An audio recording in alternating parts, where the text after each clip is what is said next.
Good morning students. बेटा आज हम करेंगे हमारी वर्कशीट नंबर 4। हमने कल 3 वर्कशीट तक कर लिया था।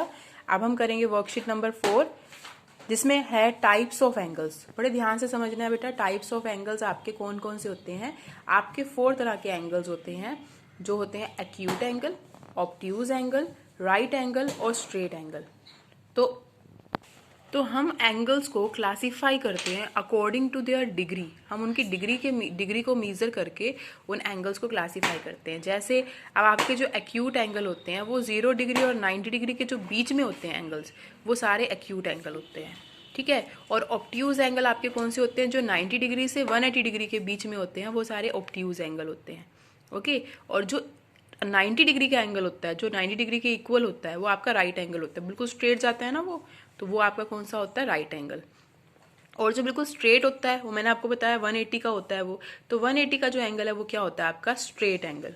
तो ये straight angle, right angle, obtuse angle और एक्यूट एंगल, ये आपको ध्यान रखना है, ठीक है। तो acute angle, obtuse angle, right angle और स्ट्रेट एंगल्स आपके इस फॉर्म में आप देखो, आपको पता चल जाएगा। एक्यूट एंगल आपके इस साइड पे होते हैं सारे, ये देखो इस साइड वाले सारे आपके एक्यूट है। ऑब्ट्यूज, हाँ जी बेटा, तो ये है आपके acute angle, obtuse angle, right angle और स्ट्रेट एंगल, ठीक है बेटा। तो an angle whose measure is equal to 0 degree, ऐसा एंगल जिसकी मेजरमेंट 0 डिग्री होती है उसे हम जीरो एंगल बोलते हैं, ठीक है। तो इसके अकॉर्डिंग अब हमने करनी है वर्कशीट नंबर 4। अब आपका जैसे ये वाला एंगल है तो आपने उसको डी से मेजर करना है, ठीक है। हाँ जी बेटा, जैसे अब हम इसको मेजर कर रहे हैं वर्कशीट नंबर 4 का जो फर्स्ट है। अब देखो मैंने जैसे आप यहाँ रखा, लाइन के ऊपर लाइन लगाई, तो ये कौन सा बन रहा है? 45 डिग्री का एंगल बन रहा है ना, 40 और 50 के बीच में आ रहा है, तो 45 का एंगल बन रहा है, तो इसलिए हम यहाँ पे क्या लिख देंगे? 45। तो 45 डिग्री का एंगल किसके बीच में आएगा? अब आप बताओ। तो 0 से 90 डिग्री के बीच में आएगा ना 45, तो कौन सा एंगल हुआ? ये एक्यूट एंगल। तो ये कौन सा हो जाएगा? Acute angle, okay. तो आपने क्या करना, उसको मेजर करना और वेरीफाई करना। तो यहाँ पे आपने लिखना भी है कि ये कौन सा एंगल है, कौन सा एंगल है? ये एक्यूट एंगल। तो आपने ऐसे लिखना है एक्यूट एंगल, और यहाँ पे लिखना है 45 डिग्री, ओके। ऐसे ही नेक्स्ट है। अब ये देखो ये वाला कौन सा एंगल होगा? ये तो बिल्कुल 90 बन रहा है ना, स्ट्रेट है, तो ये वाला कौन सा एंगल होता है? आपका राइट एंगल। तो यहाँ पे आप क्या लिखोगे?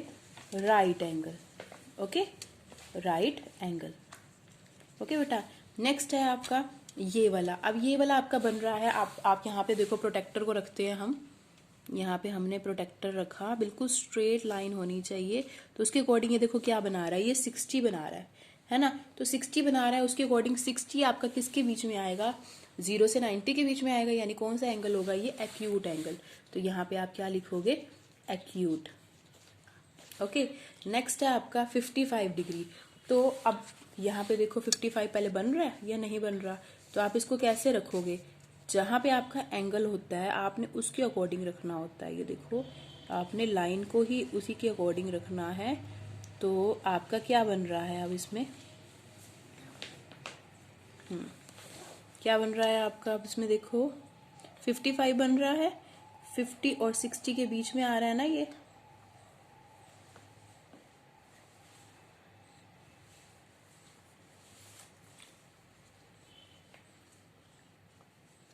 ठीक है। तो 55 डिग्री बन रहा है आपका, तो 55 डिग्री किसके अंदर आएगा? एक्यूट के अंदर। तो यहाँ पे आप लिखोगे एक्यूट एंगल। उसके बाद आपका है ये, फिर दोबारा स्ट्रेट जा रहा है, तो ये कौन सा होगा? Right angle. और ये वाला कौन सा होगा? 60 डिग्री एक्यूट एंगल, क्योंकि 0 से 90 डिग्री के बीच में आ रहा है। ये वाला कौन सा होगा? अब ये 120 डिग्री आ रहा है, आप चाहे इसको मेजर भी कर सकते हो। आपने ऐसे रखना है डी को, ठीक है। और देखो क्या 120 बन रहा है? यस 120 बन रहा है। तो 120 डिग्री किसके बीच में आएगा? वो तो 90 और 120 80 के बीच में आएगा, यानी कौन सा एंगल हुआ? Obtuse angle. तो यहाँ पे आप लिखोगे ऑब्ट्यूज एंगल, ओके। नेक्स्ट है आपका, अब ये तो बिल्कुल सीधा है, तो सीधे वाला कौन सा होता है? Straight angle. तो यहाँ पे आप लिखोगे 180 डिग्री का है, और ये होता है आपका स्ट्रेट एंगल, ओके। तो इस तरह से आपने करनी है वर्कशीट नंबर 4 का फर्स्ट सम। अब हम कर रहे हैं इसका सेकंड सम। सेकंड सम में कुछ नहीं है, आपको ये एंगल्स ड्रॉ करने हैं। जैसे एक्स वाई जेड है, तो उस पर राइट एंगल ड्रॉ करना है आपने। तो उसके लिए आपको चाहिए ये देखो, जैसे राइट एंगल ड्रॉ करना है एक्स वाई जेड, तो राइट एंगल आपका ऐसे होता है, स्ट्रेट ऐसे होता है ना, तो ये आपने ऐसे कर दिया। ये वाला होता है आपका राइट एंगल, तो राइट एंगल में आपने ऐसे एरो लगाए, ये आपके राइट एंगल है, 90 डिग्री का एंगल जो बनता है आपका 90 डिग्री का एंगल। आपने एक्स वाई जेड, तो ये आपने नेम दे देना है इसको एक्स, ये वाई और ये जेड। तो ये फर्स्ट आपने बना दिया। नेक्स्ट आपको बनाना एक्यूट एंगल। तो एक्यूट एंगल कौन सा होता है, जो 0 से लेके 90 डिग्री के बीच में आते हैं, है ना। तो एक्यूट एंगल बनाना है पी क्यू आर। तो एक्यूट एंगल बनाएं 0 से 90 डिग्री के बीच में, हम 45 का बना सकते हैं, ठीक है। तो 45 डिग्री का एंगल आपको बनाना है, तो उसके लिए आप क्या करोगे, डी से बनाओगे आप, ठीक है। तो डी से हम बनाएंगे।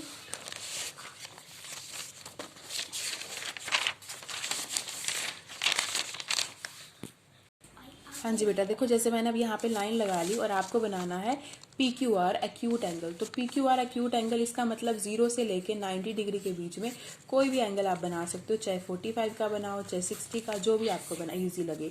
तो आपने क्या करना है, लाइन की स्टार्टिंग पे आपने ऐसे डी रखना है, ठीक है।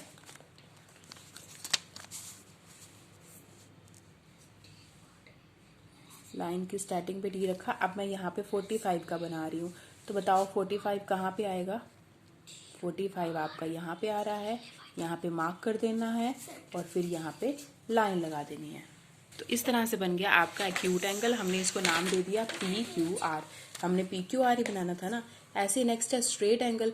तो स्ट्रेट एंगल कौन सा है, स्ट्रेट एंगल कौन सा होता है, स्ट्रेट एंगल तो वो होता है जो बिल्कुल 180 डिग्री होता है, यानी कि जो ऐसे आता है 180 डिग्री का जो एंगल होता है वो स्ट्रेट होता है।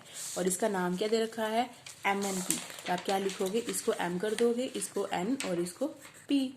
तो ये वाला हो गया आपका सी पार्ट, ये सी पार्ट हो गया, ये आपका बी पार्ट हो गया, ठीक है। ए पार्ट मैंने आपको यहीं पे करवा दिया है। उसके बाद आपका है D obtuse angle. Obtuse angle कौन से हैं, जो 90 डिग्री से 180 डिग्री के बीच में आता है। तो 90 डिग्री से 180 डिग्री के बीच में आप कोई बना दो, कोई भी बना सकते हो आप। हाँ जी, 90 डिग्री से 180 डिग्री के बीच में मान लो मैं 120 का बना रही हूँ, तो ये लाइन है मेरी, यहाँ लाइन की स्टार्टिंग पे मैंने डी रखा, ठीक है। अब मुझे 120 का बनाना है, तो मैं 120 पे यहाँ मार्क कर दूंगी और यहाँ पे लाइन लगा दूंगी, मेरा एंगल बन जाएगा। और वो कौन सा एंगल होगा, ऑब्ट्यूज एंगल। तो ये बन गया आपका ऑब्ट्यूज एंगल, डी पार्ट आपका बन गया, 120 डिग्री का मैंने उसको बनाया, ठीक है। तो इस तरह से अब आपने नेक्स्ट है राइट एंगल। तो राइट एंगल फिर से आ गया, तो राइट एंगल यही तो बन जाएगा आपका, जैसे एक्स वाई जेड मैंने बनाया है, ठीक है। बस आपने एक्स वाई जेड की जगह क्या लिख देना है, डी ई और एफ, तो यही सेम है। तो आपने ये सेकंड सम पूरा जो है ये आपको अपनी नोटबुक पे करना है। एक बार मैं दोबारा दिखा देती हूँ, ये आपका बी पार्ट है, ये आपका सी पार्ट है, ये आपका डी पार्ट है, ठीक है। और ये आपका जो मैंने आपको बताया है, फर्स्ट आपका राइट एंगल ऐसे बनेगा और फिफ्थ आपका सेम यही बनेगा, ठीक है। तो आपको बस ये पता होना चाहिए राइट एंगल कौन से होते हैं, ऑब्ट्यूज एंगल कौन से होते हैं, ठीक है। ऐसे अब हम थोड़ी सी ब्रेन टीजर करेंगे, वैसे तो हम नहीं करते, बस थोड़ा सा कर लेंगे। Angle made between the hand of the clock of 2 o'clock।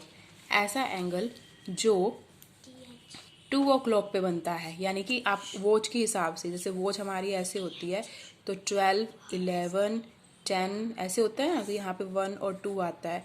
तो 2 o'clock पे हमारा कौन सा एंगल बन रहा है, तो 2 o'clock पे यानी इस साइड पे, अब डी देखो जरा आप, ये हमारी वॉच है, तो 2 o'clock हमारी इस साइड होएगी, यानी कि राइट हैंड साइड पे। तो राइट हैंड साइड के जितने भी होते हैं वो किसके अंडर आते हैं, वो एक्यूट एंगल के अंडर आते हैं, क्योंकि वो 0 से 90 डिग्री के बीच में होता है। तो इसलिए यहाँ पे क्या आएगा, एक्यूट एंगल, ठीक है। तो there are dash right angles in a straight angle. Straight angle जो आपका होता है, जो बिल्कुल सीधी लाइन होती है, उसमें कितने राइट एंगल होते हैं, उसमें 2 राइट एंगल होते हैं, तो आपने 2 पे टिक करना है। The 2 rays forming an angle are called the dash of the angle. जो 2 रेज होती हैं जो एक एंगल बनाती हैं, वो क्या होती हैं, वो उसकी आर्म्स होती हैं, तो आर्म्स पे टिक करोगे। An angle of measure equal to dash, ऐसा एंगल जो किसके इक्वल होता है, वो ऑब्ट्यूज एंगल होता है, वो 91 के इक्वल होता है, क्योंकि 90 to 180 डिग्री ही आपका ऑब्ट्यूज एंगल होता है ना। तो आपका इनमें से कौन सा होएगा, वो आपका 91 होएगा। 89 तो नहीं आ रहा उसमें लिमिट में, ये भी नहीं आ रहा, ये भी नहीं आ रहा, तो कौन सा आ रहा, 91। तो यहाँ लिखोगे sum of 4 angles of a rectangle is equal to. जब 4 एंगल्स रेक्टेंगल के सम होते हैं तो वो किसके इक्वल होते हैं, 90 डिग्री के, ठीक है। तो यहाँ पे क्या आएगा, 90 डिग्री। ठीक है। ऐसे ही फिलिंग द ब्लैंक्स जो इसमें है, एक एंगल जिसमें कितने वर्टेक्स होते हैं और कितने आर्म्स होते हैं। एंगल में एक वर्टेक्स होता है और 2 आर्म्स होते हैं। और 75 डिग्री का जो एंगल होता है वो कौन सा एंगल होता है? एक्यूट एंगल होता है, क्योंकि वो 0 से 90 डिग्री के बीच में आ रहा है। Each angle of rectangle is of dash degrees, वो कितने डिग्री का होता है? वो 90 डिग्री का होता है। ठीक है। There are dash angles in a square, एक स्क्वेयर में कितने एंगल होते हैं? 4 होते हैं। ठीक है। तो ऐसे आपने करनी है। आपको जितनी ब्रेन टीजर समझ में आती है आपको आप ठीक है बेटा। तो ऐसे ही अब आपने नेक्स्ट करना है। देखो, there are dash angles in a triangle, triangle में कितने एंगल्स होते हैं? 3। तो आप यहाँ पे क्या लिखोगे? 3। ठीक है। ये समझ नहीं आ रहा आपको? 3 लिखना है। An angle equal to 180 degree, जो एंगल 180 डिग्री के इक्वल होता है वो कौन सा एंगल होता है? स्ट्रेट। हमने किया था ना ऐसे वाला जिसमें स्ट्रेट था, वो कौन सा एंगल था? 180 डिग्री का। ठीक है। तो यहाँ तक आपने करनी है ब्रेन टीजर अपनी सॉल्व। ठीक है। ये कर लेना बेटा। अगर आपको फिर भी कोई प्रॉब्लम आए तो बेटा आप मुझे बता देना। ओके बेटा, thank you, God bless you बेटा।